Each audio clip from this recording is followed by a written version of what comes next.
ರಜಬಿನ ತಿಂಗಳ. ರಜಬ್ ಮುರಜಬಿನ ಬಹಳಷ್ಟು ಫಜೀಲತ್ ಇದೆ.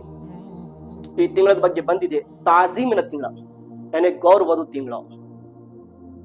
ಏಕೆಂದರೆ ಈ ತಿಂಗಳಲ್ಲಿ ಯಾರು ಅಲ್ಲಾಹನ ಬಾರ್ಗಳಲ್ಲಿ ತೋಬವನ್ನು ಮಾಡುತ್ತಾರೆ, ಆ ತೋಬ ಮಾಡಿರುವ ಜನರ ಮೇಲೆ ಅಲ್ಲಾಹನ ರಹಿಮತವನ್ನು ಬರ್ತಾ ಇರ್ತದೆ ಈ ಮುಕದ್ದಸ್ವಾದ ತಿಂಗಳಲ್ಲಿ. ಇವತ್ತಿನ ಸ್ಟಾರ್ಟ್ ಆಯ್ತು ಪ್ರೀತಿಯ ಸಹೋದರರೇ. ಇಲ್ಲೇ ತನಕ ಬಂದಿದೆ. ಈ ತಿಂಗಳಲ್ಲಿ ಮೊದಲಿನ ಜನರು ಜಾಸ್ತಿ ಕೊಲೆ ಮಾಡ್ತಿದ್ರು. ಹೇಗೆ ರಜಬ್ ತಿಂಗಳ ಬಂದಿತ್ತಪ್ಪ ಅಂದ್ರೆ ಕೊಲೆ ಮಾಡೋದ್ ಬಿಟ್ರು, ಯುದ್ಧ ಜಾಸ್ತಿ ಮಾಡ್ತಿದ್ರು, ಯುದ್ಧ ಮಾಡೋದು ಬಿಟ್ರು, ಕೆಟ್ಟ ಚಟಗಳನ್ನು ಮಾಡ್ತಿದ್ರು, ಎಲ್ಲಾ ಚಟಗಳನ್ನು ಬಿಟ್ರು. ರಜಬನ ಹೆಸರಿಂದ ಸ್ವರ್ಗನಲ್ಲಿ ಒಂದು ಹಳ್ಳ ಇದೆ. ಏನು? ಒಂದು ಹಳ್ಳ ಇದೆ. ಆ ಹಳ್ಳದ ನೀರು ಹಾಲುಕ್ಕಿಂತ ಅತಿ ಜಾಸ್ತಿ ಬೆಳೆದಿದೆ ಸ್ವರ್ಗನಲ್ಲಿ ರಜಬನ ಹೆಸರಿನಿಂದ, ರಜಬನಿಂದ.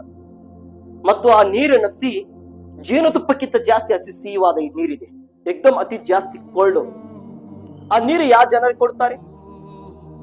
ಈ ರಜಬನ ತಿಂಗಳಲ್ಲಿ ಯಾರು ರೋಜವನ್ನು ಇಡ್ತಾರೋ ಆ ಜನರಿಗೆ ಸ್ವರ್ಗದ ಹಳ್ಳದ ನೀರನ್ನು ಕುಡಿಸ್ತಾರಂತೆ ಪ್ರೀತಿಯ ಸಹೋದರರೇ. ರೋಜ ಯಾರು ಇಡುತ್ತಾರೆ?